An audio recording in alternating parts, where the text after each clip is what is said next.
ਬਾਬੂਸ਼ਾਹੀ ਦੇਖ ਰਹੇ ਸਾਰਿਆਂ ਦਾ ਸਵਾਗਤ ਹੈ। ਨਵਰਾਤਰੇ ਜਿਹੜੇ ਨੇ ਉਹ ਸ਼ੁਰੂ ਹੋ ਚੁੱਕੇ ਨੇ ਤੇ ਅੱਜ ਇਸੇ ਵਿਸ਼ੇ ਤੇ ਗੱਲਬਾਤ ਕਰਾਂਗੇ। ਸਾਡੇ ਨਾਲ ਡਾਕਟਰ ਮਨਪ੍ਰੀਤ ਕੌਰ ਮੌਜੂਦ ਨੇ ਜੋ ਕਿ ਕੰਸਲਟੈਂਟ ਫਿਜ਼ੀਓਥੈਰੇਪਿਸਟ ਐਂਡ ਨਿਊਟ੍ਰੀਸ਼ਨਿਸਟ ਨੇ। ਕਾਫੀ ਤਜਰਬਾ ਇਹਨਾਂ ਨੂੰ 16 ਸਾਲ ਦਾ ਤਜਰਬਾ ਹੈ ਤੇ ਚੰਡੀਗੜ੍ਹ ਦੇ ਵਿੱਚ physiotherapist and weight loss clinic ਹੈ ਜਿਹੜਾ ਉਹ ਆਪਣਾ ਰਨ ਕਰ ਰਹੇ ਨੇ ਕਾਫੀ ਟਾਈਮ ਤੋਂ। ਤੇ ਇਹਨਾਂ ਤੋਂ ਅਸੀਂ ਅੱਜ ਜਿਹੜਾ ਜਾਣਾਂਗੇ ਕਿ ਨਵਰਾਤਰੇ ਦੀ ਇੰਪੋਰਟੈਂਸ ਕੀ ਹੈ ਤੇ ਜੋ ਵਰਤ ਰੱਖਦੇ ਨੇ ਉਹ ਕਿਸ ਤਰੀਕੇ ਦੇ ਨਾਲ ਐਡਵਾਂਟੇਜ ਲੈ ਸਕਦੇ ਨੇ ਫਾਸਟ ਦੇ ਜ਼ਰੀਏ। ਤੇ ਖਾਸ ਤੌਰ ਤੇ ਜਿਹੜੀ ਡਾਈਟ ਟਿਪਸ ਹੈ ਉਹ ਡਾਕਟਰ ਮਨਪ੍ਰੀਤ ਕੌਰ ਤੋਂ ਲਵਾਂਗੇ ਵੀ ਕੀ ਖਾਣਾ ਚਾਹੀਦਾ ਤੇ ਕੀ ਨਹੀਂ ਖਾਣਾ ਚਾਹੀਦਾ। ਸੋ ਵੱਧ ਤੋਂ ਵੱਧ ਜਿਹੜੇ ਲੋਕਾਂ ਦੇ ਡਾਊਟਸ ਹੁੰਦੇ ਨੇ ਉਹ ਕਲੀਅਰ ਕਰਨ ਦੀ ਕੋਸ਼ਿਸ਼ ਕਰਾਂਗੇ। ਮਨਪ੍ਰੀਤ ਕੌਰ ਤੋਂ ਗੱਲਬਾਤ ਦਾ ਸਿਲਸਿਲਾ ਸ਼ੁਰੂ ਕਰਦੇ। ਮੈਮ ਸਵਾਗਤ ਹੈ ਪਹਿਲਾਂ ਤਾਂ ਜੀ। ਸਤਿ ਸ਼੍ਰੀ ਅਕਾਲ ਸਾਰਿਆਂ ਨੂੰ। ਮੈਂ ਜੀ ਇਹ ਕਹਿਣਾ ਚਾਹੁੰਦੀ ਹਾਂ ਸਭ ਨੂੰ ਨਵਰਾਤਰਿਆਂ ਦੀ ਬਹੁਤ-ਬਹੁਤ ਵਧਾਈ ਹੋਏ। ਇਹ ਇੱਕ ਤਰ੍ਹਾਂ ਦਾ ਬਹੁਤ ਹੀ ਟ੍ਰੈਡੀਸ਼ਨਲ ਇੱਕ ਫੈਸਟੀਵਲ ਮੰਨਿਆ ਗਿਆ ਆਪਣੇ ਇੰਡੀਆ 'ਚ ਅਤੇ ਇਹ ਬਹੁਤ ਹੀ ਸੈਲੀਬ੍ਰੇਸ਼ਨ ਨਾਲ ਮਨਾਇਆ ਜਾਂਦਾ ਹੈ ਹਰ ਜਗ੍ਹਾ। ਅਤੇ ਆਪਣੀ ਇੱਕ ਹਿੰਦੂ ਅਤੇ ਸਿੱਖ ਰਿਲੀਜਨ 'ਚ ਜਾਂ ਕੋਈ ਵੀ ਰਿਲੀਜਨ ਹੋਏ, ਲੋਕ ਇਸ ਵੇਲੇ ਹਰ ਇੱਕ ਅੱਛੇ ਮਾਹੌਲ 'ਚ ਹੁੰਦੇ, ਇੱਕ ਖੁਸ਼ੀ ਦੇ ਮਾਹੌਲ 'ਚ ਹੁੰਦੇ ਹੈ। ਅਤੇ ਇਸ ਨੂੰ ਮੈਂ ਇਹ ਕਹਿਣਾ ਚਾਹਾਂਗੀ ਕਿ ਇਕੱਲੇ ਟ੍ਰੈਡੀਸ਼ਨ ਨੂੰ ਹੀ ਨਹੀਂ ਆਪਾਂ ਨੂੰ ਫੋਲੋ ਕਰਨਾ ਚਾਹੀਦਾ। ਬੜੀ ਖੁਸ਼ੀ ਦੀ ਗੱਲ ਹੈ ਕਿ ਇਹਦੇ 'ਚ ਆਪਾਂ ਜਿਹੜਾ ਹੈਗਾ ਫਾਸਟਿੰਗ ਕਰਦੇ ਹਾਂ। ਇਹ 9 ਦਿਨਾਂ ਦੀ ਫਾਸਟਿੰਗ ਹੁੰਦੀ ਹੈ ਅਤੇ ਜੇ ਦੇਖਿਆ ਜਾਏ ਤਾਂ ਇਹ ਸਾਲ 'ਚ 2 ਵਾਰ ਆਉਂਦੇ ਨੇ। ਇੱਕ ਉਹ ਟਾਈਮ ਹੈ ਜਦੋਂ ਮੌਸਮ ਬਦਲਦਾ ਹੈ। ਇੱਕ ਟਾਈਮ ਹੁੰਦਾ ਹੈ ਮਾਰਚ ਅਤੇ ਅਪ੍ਰੈਲ ਦਾ ਮਹੀਨਾ ਜੀ, ਜਿਵੇਂ ਹੁਣ ਆਪਣੇ ਅੱਜ ਤੋਂ ਸ਼ੁਰੂ ਹੋਏ ਨੇ। ਅਤੇ ਇੱਕ ਟਾਈਮ ਹੁੰਦਾ ਆਪਣਾ ਜਿਹੜਾ ਅਕਤੂਬਰ ਨਵੰਬਰ, ਯਾਨੀ ਜਦੋਂ ਸਰਦੀਆਂ ਤੋਂ ਗਰਮੀ 'ਚ ਆਉਣਾ ਅਤੇ ਗਰਮੀ ਤੋਂ ਸਰਦੀ 'ਚ ਆਉਣਾ। ਅਤੇ ਇਹਦਾ ਇੱਕ ਸਾਇੰਟੀਫਿਕ ਜਿਹੜੀ ਚੀਜ਼ ਮੈਂ ਤੁਹਾਨੂੰ ਦੱਸਣਾ ਚਾਹਾਂਗੀ ਉਹ ਇਹ ਹੈ ਕਿ ਇਸ ਟਾਈਮ 'ਤੇ ਥੋੜ੍ਹਾ ਜਿਹਾ ਜਿਹੜੀ ਸਾਡੀ ਇਮਿਊਨਿਟੀ ਹੈ ਉਹ ਥੋੜ੍ਹੀ ਜਿਹੀ ਲੋ ਹੁੰਦੀ ਹੈ ਅਤੇ ਇਹਦੇ ਨਾਲ ਨਾਲ ਇੱਕ ਡਾਈਜੈਸਟਿਵ ਸਿਸਟਮ ਸਾਡਾ ਜਿਹੜਾ ਜਿਹਨੂੰ ਅਸੀਂ ਡਾਈਜੈਸਟਿਵ ਫਾਇਰ ਕਹਿੰਦੇ ਹਾਂ, ਉਹ ਇਸ ਟਾਈਮ 'ਤੇ ਥੋੜ੍ਹੀ ਜਿਹੀ ਲੋਅਰ ਲੈਵਲ 'ਤੇ ਹੁੰਦੀ ਹੈ। ਇਹਦੇ ਕਰਕੇ ਇਹ ਫਾਸਟਿੰਗ ਨੂੰ ਜੇ ਅਸੀਂ ਸਹੀ ਮਾਇਨੇ ਨਾਲ ਇਹਦੇ ਕੁਛ ਟਿਪਸ ਮੈਂ ਤੁਹਾਨੂੰ ਹੁਣੇ ਦੇਵਾਂਗੀ ਅਤੇ ਜੇ ਆਪਾਂ ਸਹੀ ਮਾਇਨੇ 'ਚ ਇਹਨਾਂ ਨੂੰ ਯੂਜ਼ ਕਰਾਂਗੇ, ਯੂਟੀਲਾਈਜ਼ ਕਰਾਂਗੇ ਤਾਂ ਸਿਰਫ ਅਸੀਂ ਇਹਦਾ ਜਿਹੜੇ ਬੈਨੀਫਿਟਸ ਹੈ, ਐਡਵਾਂਟੇਜ ਹੈ, ਆਪਾਂ ਸਿਰਫ ਇੱਕ ਸਪਿਰਿਚੁਅਲ ਲੈਵਲ 'ਤੇ ਨਹੀਂ, ਇਹਨੂੰ ਮੈਂਟਲ ਲੈਵਲ 'ਤੇ, ਫਿਜ਼ੀਕਲ ਲੈਵਲ 'ਤੇ ਅਤੇ ਸਭ ਤੋਂ ਜ਼ਿਆਦਾ ਇੰਪੋਰਟੈਂਟ ਜਿਹੜੀ ਮੇਰੀ ਇੰਪੋਰਟੈਂਸ ਜਿਸ ਰਾਹੀਂ ਮੈਂ ਤੁਹਾਡੇ ਨਾਲ ਜੁੜਨਾ ਚਾਹ ਰਹੀ ਹਾਂ, ਥੈਰੇਪੇਟਿਕ। ਅਤੇ ਸਭ ਤੋਂ ਜ਼ਿਆਦਾ ਇੰਪੋਰਟੈਂਟ ਹੋਏਗੀ ਇਹਦੀ ਥੈਰੇਪੇਟਿਕ ਇੰਪੋਰਟੈਂਸ ਕੀ ਹੈ, ਤਾਂ ਉਹ ਆਪਾਂ ਇੱਕ ਇੱਕ ਕਰਕੇ ਸਾਰਾ ਡਿਸਕਸ ਕਰਾਂਗੇ ਜੀ। ਮੈਮ ਪਹਿਲਾ ਸਵਾਲ ਜਿਹੜਾ ਆਉਂਦਾ ਹੈ ਕਿ ਬਹੁਤ ਸਾਰੇ ਲੋਕਾਂ ਨੂੰ ਅਵੇਅਰਨੈਸ ਪੱਖੋਂ ਵੀ, ਕਿਉਂਕਿ ਆਪਾਂ ਕਰ ਰਹੇ ਹਾਂ ਵੀ ਜਿਹੜੇ ਨਵਰਾਤਰੇ ਨੇ ਇਹਨਾਂ ਦੀ ਇੰਪੋਰਟੈਂਸ ਵੀ ਚਲੋ ਆਪਾਂ ਕਰਦੇ ਹਾਂ, ਵੀ ਇਹਨਾਂ ਦੀ ਹਿਸਟਰੀ ਬਾਰੇ ਜੇ ਆਪਾਂ ਗੱਲਬਾਤ ਕਰੀਏ ਤਾਂ ਉਹਦੇ ਬਾਰੇ ਵੀ ਦੱਸੋ ਵੀ ਹਿਸਟਰੀ ਕੀ ਹੈ ਜੀ। ਨਵਰਾਤਰਿਆਂ ਦੇ ਜੀ ਇਸ ਤਰ੍ਹਾਂ ਹੈ ਕਿ ਜਦੋਂ ਹਿੰਦੂ ਮੈਥੋਡੋਲੋਜੀ 'ਚ ਆਪਣੇ ਜਿਹੜੀ ਨਵ ਦੁਰਗਾ ਹੈ ਨਾ ਅਤੇ 9 ਮਾਤਾ ਨੂੰ ਆਪਾਂ ਮੰਨਦੇ ਨੇ ਅਤੇ ਉਸ 'ਚ ਬੇਸਿਕਲੀ ਇਸ ਤਰ੍ਹਾਂ ਹੈ ਕਿ ਮਾਤਾ ਨੂੰ ਜਦੋਂ ਪੂਜਿਆ ਜਾਂਦਾ ਹੈ ਤਾਂ ਉਹ ਬੇਸਿਕਲੀ ਇੱਕ ਤਰ੍ਹਾਂ ਦੀ ਇੱਕ ਡਿਵੋਸ਼ਨਲ ਭਗਤੀ ਹੈ। ਅਤੇ ਅਸੀਂ ਜੇ ਇੱਕ ਹਿੰਦੂ ਰਿਲੀਜਨ ਨੂੰ ਅੱਜ ਦੀ ਡੇਟ 'ਚ ਦੇਖੀਏ ਜਾਂ ਸ਼ੁਰੂ ਤੋਂ ਕਿੰਨੇ, ਤਾਂ ਇਹ ਬਹੁਤ ਹੀ ਵਧੀਆ ਟ੍ਰੈਡੀਸ਼ਨ ਨੇ। ਔਰ ਜਿਹੜੇ ਇਹਨਾਂ ਦੇ ਡਿਵੋਟੀਜ਼ ਨੇ, ਤੁਹਾਨੂੰ ਪਤਾ ਹੀ ਹੋਏਗਾ ਕਿ ਨਵ ਦੁਰਗਾ ਜਿਹੜੀ ਹੈ ਤਾਂ ਜਿਨ੍ਹਾਂ ਦੇ ਇੱਕ ਇੱਕ ਦਿਨ ਨੇ ਸਪੈਸ਼ਲ ਖਾਸ ਕਰ ਮਾਤਾ ਦੇ, ਤਾਂ ਲੋਕ ਇੰਨੇ ਡਿਵੋਟਿਵ ਨੇ ਕਿ ਉਹ ਭਾਵੇਂ ਉਹਨਾਂ ਦੀ ਸਿਹਤ ਠੀਕ ਹੋਏ ਨਾ ਹੋਏ, ਉਹਨਾਂ ਦਾ ਇੱਕ ਡਿਵੋਸ਼ਨ ਹੀ ਇੰਨਾ ਜ਼ਿਆਦਾ ਹੈ ਨਵਰਾਤਰਿਆਂ ਲਈ ਕਿ ਉਹ ਹਰ ਕੋਈ ਜਿਹੜਾ ਸ਼ੁਭ ਕੰਮ ਹੈ ਉਹ ਇਸ 'ਚ ਕਰਨਾ ਚਾਹਣਗੇ। ਔਰ ਸ਼ੁਰੂ ਤੋਂ ਜਿਹੜਾ ਹੈਗਾ ਹੈ ਸਾਡੇ ਪੁਰਾਣੇ ਜਿਹੜੇ ਬਜ਼ੁਰਗਾਂ ਨੇ ਜਾਂ ਰਿਲੀਜੀਅਸਲੀ ਵੀ ਆਪਾਂ ਜੇ ਪਹਿਲਾਂ ਤੋਂ ਗੱਲ ਕਰੀਏ ਤਾਂ ਇਹਦੀ ਇੰਨੀ ਜ਼ਿਆਦਾ ਮਹੱਤਵਤਾ ਹੈ ਕਿ ਇਹਦੇ 'ਚ ਜੇ ਆਪਾਂ ਸਹੀ ਮਾਇਨੇ 'ਚ ਕਹੀਏ ਤਾਂ ਇਹਨਾਂ ਨੂੰ ਸਹੀ ਮਾਇਨੇ 'ਚ ਯੂਟੀਲਾਈਜ਼ ਕਰਨਾ ਬਹੁਤ ਜ਼ਰੂਰੀ ਹੈ। ਅਤੇ ਨਵਰਾਤਰਿਆਂ 'ਚ ਫਿਰ ਮੈਂ ਇਹੀ ਕਹਾਂਗੀ ਕਿ 9 ਦੇ 9 ਦਿਨ ਜਿਹੜੇ ਹੈ ਉਹ ਜ਼ਰੂਰੀ ਨਹੀਂ ਹੈ ਕਿ ਕੁਛ ਲੋਕ ਕੀ ਕਰਦੇ ਹੈ ਕਿ ਟ੍ਰੈਡੀਸ਼ਨ ਵਾਈਜ਼ ਤਾਂ ਦੇਖੋ ਨਵ ਦੁਰਗਾ ਹੈ ਨਾ 9 ਦਿਨ ਵਰਤ ਰੱਖਦੇ ਹੈ। ਕੁਛ ਜੋ ਅੱਜ ਕੱਲ੍ਹ ਦਾ ਲਾਈਫ ਸਟਾਈਲ ਹੋ ਗਿਆ, ਜੋ ਲੋਕਾਂ ਦੀ ਜਿਸ ਤਰ੍ਹਾਂ ਦੀ ਤਰੀਕੇ ਹੈ ਜੀਣ ਦੇ ਜਾਂ ਜੋ ਹੈਲਥ ਕੰਡੀਸ਼ਨਸ ਨੇ, ਤਾਂ ਕਈਆਂ ਨੂੰ ਅਲਾਓ ਨਹੀਂ ਕਰਦਾ ਕਿ ਉਹ 9 ਦੇ 9 ਦਿਨ ਫਾਸਟਿੰਗ ਕਰਨ। ਠੀਕ ਹੈ, ਤਾਂ ਉਸ 'ਚ ਕੁਛ ਲੋਕ ਕੀ ਕਰਦੇ ਆ, ਜਿਵੇਂ ਪਹਿਲੇ 2 ਫਾਸਟ ਰੱਖ ਲਏ ਜਾਂ ਆਖਿਰ ਦੇ 2 ਰੱਖ ਲਏ, 9ਵਾਂ ਰੱਖ ਲਿਆ, ਰਾਮ ਨੌਮੀ ਰੱਖ ਲਈ, ਹੈ ਨਾ। ਅਤੇ ਇਸ ਤਰ੍ਹਾਂ ਇਨ ਟੋਟੈਲਿਟੀ ਜਿਹੜਾ ਹੈਗਾ ਇਹਦੀ ਬੜੀ ਜ਼ਿਆਦਾ ਇੰਪੋਰਟੈਂਸ ਹੈ ਓਵਰਆਲ। ਮੈਮ ਹੁਣ ਕਿਉਂਕਿ ਡਾਈਟ ਹੈ ਜਿਹੜੀ, ਜਿਵੇਂ ਤੁਸੀਂ ਜ਼ਿਕਰ ਕੀਤਾ ਵੀ ਤੁਸੀਂ ਡਾਈਟ ਟਿਪਸ ਆ ਜਿਹੜੀਆਂ ਉਹ ਮੇਨ ਆਪਾਂ ਲਵਾਂਗੇ ਤੁਹਾਡੇ ਤੋਂ। ਪਹਿਲਾ ਜਿਹੜੀ ਗੱਲ ਹੈ ਵੀ ਕਿਉਂਕਿ 9 ਦਿਨਾਂ ਦਾ ਜਿਹੜਾ ਪੀਰੀਅਡ ਹੁੰਦਾ ਹੈ ਬੜਾ ਲੰਬਾ ਵੀ ਹੈ, ਤੇ ਸਭ ਤੋਂ ਪਹਿਲੀ ਗੱਲ ਵੀ ਫੂਡ ਦੀ ਗੱਲ ਕਰੀ, ਕਿਹੜੀ ਚੀਜ਼ ਆ ਜਿਹੜੀ ਅਵੋਇਡ ਕਰਨੀ ਚਾਹੀਦੀ ਹੈ ਜੀ ਫਾਸਟਿੰਗ ਵੇਲੇ? ਹਾਂਜੀ ਹਾਂਜੀ, ਇਹ ਮੈਂ ਬਿਲਕੁਲ ਤੁਹਾਨੂੰ ਐਗਜ਼ੈਕਟ ਦੱਸਣਾ ਚਾਹਾਂਗੀ ਜੀ। ਐਕਚੁਅਲੀ ਕੀ ਹੁੰਦਾ ਹੈ ਕਿ ਇਹ ਜਿਹੜੀ ਫਾਸਟਿੰਗ ਹੈ ਨਾ, ਤੇ ਇਹਦੇ 'ਚ ਨਾਰਮਲ ਜਿਹੜਾ ਹੈਗਾ ਆਟਾ ਨਹੀਂ, ਅੰਨ ਨਹੀਂ ਯੂਜ਼ ਹੁੰਦਾ, ਤੇ ਇਸ ਕਰਕੇ ਕੁਝ ਦੂਸਰੇ ਫਲੋਰਸ ਯੂਜ਼ ਹੁੰਦੇ ਆ, ਜਿਵੇਂ ਅਸੀਂ ਕਹਿੰਦੇ ਆ ਸਿੰਗਾੜੇ ਦਾ ਆਟਾ ਹੈ ਨਾ, ਰਾਜਗੀਰੀ ਹੋ ਗਈ, ਅਮਰੰਥ ਹੋ ਗਈ, ਕੁੱਟੂ ਦਾ ਆਟਾ। ਤੇ ਇਹਦੇ ਨਾਲ ਨਾਲ ਇਸ 'ਚ ਅਸੀਂ ਆਲੂ ਦਾ ਸੇਵਨ ਬਹੁਤ ਜ਼ਿਆਦਾ ਹੁੰਦਾ ਹੈ, ਤੇ ਬਾਕੀ ਵੀ ਜਿਹੜੇ ਹੈਗੇ ਉਸ 'ਚ ਲਸਣ ਪਿਆਜ਼ ਵਗੈਰਾ ਬਿਲਕੁਲ ਨਹੀਂ ਖਾਂਦੇ। ਤਾਂ ਉਸ ਚੱਕਰ 'ਚ ਕੀ ਹੁੰਦਾ ਹੈ ਕਿ ਅੱਜ ਕੱਲ੍ਹ ਤੁਹਾਨੂੰ ਪਤਾ ਹੀ ਹੈ, ਜਿਵੇਂ ਸੈਲੀਬ੍ਰੇਸ਼ਨ ਦਾ ਮਾਹੌਲ ਹੈ, ਤਾਂ ਬਹੁਤ ਤਰ੍ਹਾਂ ਤਰ੍ਹਾਂ ਦੀ ਆਈਟਮਸ ਹੈ, ਮਿਠਾਈਆਂ ਨੇ, ਥਾਲੀਜ਼ ਅਵੇਲੇਬਲ ਹੁੰਦੀਆਂ ਹਰ ਜਗ੍ਹਾ। ਤਾਂ ਉਹ ਹੈ ਕਿ ਫਰਾਈਡ ਲੋਕੀ ਬਹੁਤ ਜ਼ਿਆਦਾ ਖਾਂਦੇ ਹੈ, ਠੀਕ ਹੈ ਨਾ, ਫਰਾਈਡ ਹੋ ਗਿਆ, ਆਲੂ ਹੋ ਗਏ। ਔਰ ਫਿਰ ਕੁੱਟੂ ਦਾ ਆਟਾ ਵੀ ਦੇਖੋ, ਵੈਸੇ ਤਾਂ ਇਹ ਡਾਈਟ ਲਈ ਬਹੁਤ ਅੱਛਾ ਹੈ, ਪਰ ਇਹਦੇ 'ਚ ਕੈਲਸ਼ੀਅਮ ਬਹੁਤ ਜ਼ਿਆਦਾ ਹੈ, ਫੋਸਫੋਰਸ ਬਹੁਤ ਜ਼ਿਆਦਾ ਹੈ, ਮੈਗਨੀਸ਼ੀਅਮ ਹੈ, ਪਰ ਇਹ ਬਹੁਤ ਜ਼ਿਆਦਾ ਗਰਮ ਹੁੰਦਾ ਹੈ। ਤੇ ਇਹ ਕਿ ਅਸੀਂ ਇਸ ਤਰ੍ਹਾਂ ਨਹੀਂ ਹੈ ਕਿ 9 ਦਿਨ ਇਹੀ ਖਾਂਦੇ ਰਹੀਏ। ਤਾਂ ਮੇਰਾ ਕਹਿਣ ਦਾ ਇਹ ਮਤਲਬ ਹੈ ਕਿ ਸਾਨੂੰ ਇਸ 'ਚ ਫਾਸਟਿੰਗ ਜੇ ਅਸੀਂ ਕਰਦੇ ਹਾਂ ਤਾਂ ਫਰਾਈਡ ਨੂੰ ਅਵੋਇਡ ਕਰਨਾ ਚਾਹੀਦਾ ਹੈ, ਪ੍ਰੋਸੈਸਡ, ਕਿਉਂਕਿ ਬਹੁਤ ਸਾਰੀਆਂ ਆਈਟਮਸ ਇਸ ਤਰ੍ਹਾਂ ਦੀਆਂ ਅੱਜ ਕੱਲ੍ਹ ਮਾਰਕੀਟ 'ਚ ਅਵੇਲੇਬਲ ਹੁੰਦੀਆਂ, ਜਿਹੜੀਆਂ ਮਤਲਬ ਕਿ ਸਵੀਟਸ ਹੋ ਗਈਆਂ, ਮਿਠਾਈਆਂ ਹੋ ਗਈਆਂ, ਜਾਂ ਇਹਦੇ ਨਾਲ ਰਿਲੇਟਡ ਕਈ ਤਰ੍ਹਾਂ ਦੇ ਨਮਕੀਨ ਹੁੰਦੇ ਹੈ, ਜਿਵੇਂ ਸਾਬੂਦਾਨੇ ਦੇ ਲੱਡੂ ਹੋ ਗਏ, ਹੋਰ ਕਈ ਚੀਜ਼ਾਂ ਬਣਦੀਆਂ। ਤਾਂ ਉਹ ਜਿਹੜੀਆਂ ਪ੍ਰੋਸੈਸਡ ਚੀਜ਼ਾਂ ਅਸੀਂ ਯੂਟੀਲਾਈਜ਼ ਕਰਦੇ ਹਾਂ ਤੇ ਜ਼ਿਆਦਾ ਫਰਾਈਡ ਖਾਂਦੇ ਹਾਂ, ਹਾਈ ਸ਼ੂਗਰ ਕੰਟੈਂਟ ਵਾਲੀਆਂ ਖਾਂਦੇ ਹਾਂ, ਉਹਨਾਂ ਦੀਆਂ ਜ਼ਿਆਦਾ ਆਲੂ ਦਾ ਵੀ ਸੇਵਨ ਕਰਦੇ ਹਾਂ, ਕਿਉਂਕਿ ਉਸ 'ਚ ਵੀ ਕਾਰਬੋਹਾਈਡਰੇਟਸ ਬਹੁਤ ਹਾਈ ਹੁੰਦੇ, ਸਟਾਰਚ ਬਹੁਤ ਹਾਈ ਹੈ। ਤਾਂ ਉਹ ਵੀ ਇੱਕ ਤਰ੍ਹਾਂ 'ਚ ਡੇਲੀ ਉਹਦਾ ਯੂਟੀਲਾਈਜੇਸ਼ਨ ਜਾਂ ਇੰਨਾ ਜ਼ਿਆਦਾ ਵਰਤਾ ਕਰਨ ਨਾਲ ਕਿਤੇ ਨਾ ਕਿਤੇ ਬਾਡੀ 'ਚ ਨੁਕਸਾਨ ਹੋਏਗਾ। ਤਾਂ ਮੈਂ ਇਹ ਕਹਾਂਗੀ ਇਹ ਸਾਰੀਆਂ ਚੀਜ਼ਾਂ ਜ਼ਰੂਰ ਅਵੋਇਡ ਕਰਨੀਆਂ ਚਾਹੀਦੀਆਂ। ਹਾਂਜੀ ਮੈਮ, ਫਿਰ ਜੇ ਹੈਲਥੀ ਫੂਡ ਦੀ ਗੱਲ ਕਰੀਏ ਤਾਂ ਉਹ ਕਿਹੜਾ ਕਿਹੜਾ ਰਹੂਗਾ? ਸਭ ਤੋਂ ਪਹਿਲਾਂ ਜਦੋਂ ਸਿਲੈਕਸ਼ਨ ਕਰਨੀ ਹੈ ਫੂਡ ਦੀ ਤਾਂ ਉਹ ਫਿਰ ਕਿਹੜੀ ਚੀਜ਼ਾਂ ਨੂੰ ਧਿਆਨ 'ਚ ਰੱਖਿਆ ਜਾਵੇ? ਦੇਖੋ ਜੀ, ਇਸ 'ਚ ਸਭ ਤੋਂ ਜਿਹੜਾ ਵਧੀਆ ਤਰੀਕਾ ਹੁੰਦਾ ਹੈ ਡਾਈਟ ਦਾ, ਉਹਦੇ 'ਚ ਇਹ ਹੈ ਕਿ ਨੋਰਮਲੀ ਲੋਕਾਂ ਦਾ ਇਸ ਤਰ੍ਹਾਂ ਹੈ ਕਿ ਸਭ ਤੋਂ ਪਹਿਲਾਂ ਜੇ ਨਰਾਤਿਆਂ ਦੀ ਗੱਲ ਹੋਏ ਤਾਂ ਇੱਕ ਤਰ੍ਹਾਂ ਕੁਝ ਪਰਿਵਾਰਾਂ 'ਚ ਉਸ ਟੇਸਟੀ ਤੋਂ ਟੇਸਟੀ ਆਈਟਮ ਦੀ ਚੋਇਸ ਬਣਾਉਣ ਲੱਗ ਜਾਂਦੇ। ਉਹ ਠੀਕ ਹੈ, ਇੱਕ ਅੱਧਾ ਦਿਨ ਕਰ ਲੈਣ, ਠੀਕ ਹੈ, ਬਟ ਐਵਰੀ ਡੇ, ਹਰ ਰੋਜ਼ ਇਸ ਤਰ੍ਹਾਂ ਨਹੀਂ ਹੋਣਾ ਚਾਹੀਦਾ। ਤਾਂ ਉਹਦੇ 'ਚ ਮੈਂ ਕਹਿਣਾ ਚਾਹਾਂਗੀ ਕਿ ਜਿਹੜੇ ਬੈਸਟ ਆਈਟਮਸ ਨੇ, ਜਿਵੇਂ ਮਿਲਕ ਪ੍ਰੋਡਕਟਸ ਹੈ, ਹੁਣ ਦੇਖੋ ਨਾ, ਜਿਵੇਂ ਆਪਾਂ ਡਿਸਕਸ ਕੀਤਾ ਕਿ ਇਸ 'ਚ ਇਮਿਊਨਿਟੀ ਲੋ ਹੈ, ਡਾਈਜੈਸ਼ਨ ਪਾਵਰ ਵੀਕ ਹੈ, ਤਾਂ ਉਹਦੇ 'ਚ ਅਸੀਂ ਫਰਾਈਡ ਨਹੀਂ ਜ਼ਿਆਦਾ ਖਾਣਾ। ਤਾਂ ਸੇਵਨ ਕਰਨਾ ਚਾਹੀਦਾ ਹੈ, ਗਰਮ ਹੈ ਕੁੱਟੂ ਦਾ ਆਟਾ, ਤਾਂ ਉਹਨੂੰ ਨਿਊਟਰਲਾਈਜ਼ ਕਰਨ ਲਈ, ਉਹਨੂੰ ਬੈਲੈਂਸ ਕਰਨ ਲਈ ਥੋੜ੍ਹਾ ਜਿਹਾ ਆਪਾਂ ਨੂੰ ਡੀਹਾਈਡਰੇਸ਼ਨ ਨਹੀਂ ਹੋਣੀ ਚਾਹੀਦੀ ਬਾਡੀ 'ਚ। ਤਾਂ ਲਿਕੁਇਡ ਡਾਈਟ, ਜਿਵੇਂ ਬਹੁਤ ਜ਼ਿਆਦਾ ਸਾਨੂੰ ਨੈਚੁਰਲ ਫਰੂਟਸ ਖਾਣੇ ਚਾਹੀਦੇ ਹੈ, ਠੀਕ ਹੈ ਜੀ, ਜਿਵੇਂ ਹੁਣ ਸੀਜ਼ਨਲ ਅੱਜ ਕੱਲ੍ਹ ਗ੍ਰੇਪਸ ਹੈਗੇ ਹੈ, ਫਿਰ ਆਪਣੇ ਕੀ ਕਹਿੰਦੇ ਵਾਟਰਮੈਲਨ ਹੈ ਨਾ, ਫਿਰ ਉਸ ਤੋਂ ਬਾਅਦ ਸਾਰੇ ਜਿੰਨੇ ਵੀ ਸੀਜ਼ਨਲ ਫਰੂਟਸ ਹੈਗੇ, ਔਰੇਂਜਸ ਹੈ, ਸਾਰੇ ਫਰੂਟਸ ਖਾਣੇ ਚਾਹੀਦੇ ਹੈ। ਉਹਦੇ ਨਾਲ ਨਾਲ ਲੱਸੀ ਹੋ ਗਈ, ਫਿਰ ਵੀਕਨੈਸ ਵੀ ਨਾ ਆਏ, ਕੋਕੋਨਟ ਵਾਟਰ ਹੋ ਗਿਆ, ਫਰੈਸ਼ ਲਾਈਮ ਜੂਸ ਹੋ ਗਿਆ, ਕਿਉਂਕਿ ਇਸ 'ਚ ਨਮਕ ਔਰ ਮਿੱਠੇ ਦਾ ਕੋਈ ਪਰਹੇਜ਼ ਨਹੀਂ ਹੁੰਦਾ, ਸਿਰਫ ਅੰਨ ਦਾ ਪਰਹੇਜ਼ ਹੁੰਦਾ ਹੈ ਜਾਂ ਲਸਣ ਪਿਆਜ਼ ਦਾ ਪਰਹੇਜ਼ ਹੁੰਦਾ ਹੈ। ਤਾਂ ਮੇਰੇ ਹਿਸਾਬ ਨਾਲ ਇਸ ਤਰੀਕੇ ਦੀ ਡਾਈਟ ਹੋਣੀ ਚਾਹੀਦੀ ਹੈ, ਜਿਹਨੂੰ ਅਸੀਂ ਮੈਡੀਕਲ ਸਾਇੰਸ 'ਚ ਕਈ ਵਾਰ ਡਿਟੌਕਸ ਡਾਈਟ ਕਹਿੰਦੇ ਹਾਂ। ਤਾਂ ਡਿਟੌਕਸ ਡਾਈਟ ਇਹ ਨਹੀਂ ਕਿ 9 ਦਿਨ ਅਸੀਂ ਡੀਟੌਕਸੀਫਿਕੇਸ਼ਨ ਹੀ ਕਰਨੀ ਹੈ ਬਾਡੀ ਦੀ, ਕਿਉਂਕਿ ਇੱਕ ਤਰ੍ਹਾਂ ਨਾਲ ਅਸੀਂ, ਮੈਂ ਜਦੋਂ ਡਾਈਟਸ ਵੀ ਦਿੰਦੀ ਹਾਂ ਆਪਣੇ ਪੇਸ਼ੈਂਟਸ ਨੂੰ, ਕਿਉਂਕਿ ਇੰਨੇ ਸਾਲਾਂ 'ਚ ਮੈਂ ਆਪਣੇ ਪੇਸ਼ੈਂਟਸ 'ਤੇ ਕਾਫੀ ਤਰ੍ਹਾਂ ਦੀਆਂ ਡਿਫਰੈਂਟ ਡਾਈਟਸ ਦਿੱਤੀ ਹਾਂ ਔਰ ਬਹੁਤ ਅੱਛੇ ਰਿਜ਼ਲਟਸ ਮਿਲੇ ਹੈ। ਪਰ ਉਸ 'ਚ ਅਸੀਂ ਕੁਝ ਪੈਰਾਮੀਟਰਸ ਨੂੰ ਦੇਖਦੇ ਹਾਂ, ਜਿਵੇਂ ਖਾਸ ਕਰ ਪੈਰਾਮੀਟਰ ਜਿੱਥੇ ਕੁਝ ਪੇਸ਼ੈਂਟਸ ਦੇ ਹੈਲਥ ਇਸ਼ੂਜ਼ ਇਸ ਤਰ੍ਹਾਂ ਨੇ ਕਿ ਹਾਰਟ ਰਿਲੇਟਡ ਪ੍ਰੋਬਲਮਸ ਹੈ, ਲੋ ਬੀਪੀ ਹੈ, ਜਾਂ ਉਹਦੇ ਨਾਲ ਨਾਲ ਉਹਨਾਂ ਨੂੰ ਕੁਝ ਕਿਡਨੀ ਇਸ਼ੂਜ਼ ਨੇ, ਜਾਂ ਕੁਝ ਦਵਾਈਆਂ ਚੱਲ ਰਹੀਆਂ। ਤਾਂ ਉਹਦੇ 'ਚ ਸਾਡੀ ਕੋਸ਼ਿਸ਼ ਇਹ ਹੁੰਦੀ ਕਿ ਪੇਸ਼ੈਂਟ ਨੂੰ ਡਿਟੌਕਸ ਜਿਹੜਾ ਦੇਣਾ ਵੀ ਹੈ ਉਹ ਹਫਤੇ 'ਚ 2 ਦਿਨ ਜਾਂ 3 ਦਿਨ ਜਾਂ ਇੱਕ ਅੱਧਾ ਦਿਨ ਦਿਓ। ਤਾਂ ਮੈਂ ਇਹ ਕਹਿਣਾ ਚਾਹਾਂਗੀ, ਇੱਕ ਮੈਸੇਜ ਸਭ ਨੂੰ ਪਹੁੰਚਾਉਣਾ ਚਾਹੁੰਦੀ ਹਾਂ ਕਿ ਇਹਦਾ ਜਿਹੜਾ ਤਰੀਕਾ ਹੈ ਡਾਈਟ ਦਾ, ਉਹ ਇਸ ਤਰ੍ਹਾਂ ਹੋਣਾ ਚਾਹੀਦਾ ਹੈ ਕਿ ਇਹ ਮੈਂਟਲ, ਫਿਜ਼ੀਕਲ ਅਤੇ ਥੈਰੇਪੇਟਿਕ ਲੈਵਲ 'ਤੇ ਤੁਹਾਡੀ ਬਹੁਤ ਜ਼ਿਆਦਾ ਜਿਹੜੀ ਹੈ ਇੰਪੋਰਟੈਂਸ ਹੈ, ਇਸ ਟਾਈਮ ਨੂੰ ਯੂਟੀਲਾਈਜ਼ ਕਰਨਾ ਚਾਹੀਦਾ ਹੈ। ਤਾਂ ਇਸ ਲਈ, ਤਾਂ ਕਿ ਸਾਡੀ ਅਸੀਂ ਇਮਿਊਨਿਟੀ ਨੂੰ ਇਨਕਰੀਜ਼ ਕਰ ਸਕੀਏ। ਅਤੇ ਇਹਦੇ 'ਚ ਇੱਕ ਤਰ੍ਹਾਂ ਦੀ ਡਾਈਟ ਮੈਂ ਬੇਸਿਕ ਬਰੀਫ ਕਰਾਂਗੀ, ਜਿਵੇਂ ਹਲਦੀ ਵਾਲਾ ਦੁੱਧ ਹੋ ਗਿਆ, ਡਰਾਈ ਫਰੂਟਸ ਹੋ ਗਏ, ਹੈ ਨਾ, ਡਰਾਈ ਫਰੂਟਸ 'ਚ ਜਿਵੇਂ ਅੰਜੀਰ ਹੈ, ਬਦਾਮ ਹੈ, ਰੋਸਟਡ ਮਖਾਣੇ ਨੇ, ਇਹ ਬਹੁਤ ਹੈਲਦੀ ਹੈ ਸਾਡੇ ਲਈ। ਔਰ ਜਦੋਂ ਅਸੀਂ ਫਾਸਟਿੰਗ ਕਰਦੇ ਹਾਂ ਤਾਂ ਸਾਡੀ ਬਾਡੀ 'ਚ ਵੀਕਨੈਸ ਨਹੀਂ ਆਉਣੀ ਚਾਹੀਦੀ। ਉਹਦੇ ਨਾਲ ਨਾਲ ਅਸੀਂ ਫਿਰ ਲੱਸੀ ਹੋ ਗਈ, ਫਿਰ ਫਰੂਟਸ ਹੋ ਗਏ ਨੈਚੁਰਲ ਜਿਹੜੇ ਹੈ ਉਹ ਯੂਟੀਲਾਈਜ਼ ਕਰਨੇ ਚਾਹੀਦੇ। ਕੋਕੋਨਟ ਵਾਟਰ ਹੈ ਨਾ, ਇਹ ਸਭ ਲੈ ਸਕਦੇ ਹਾਂ।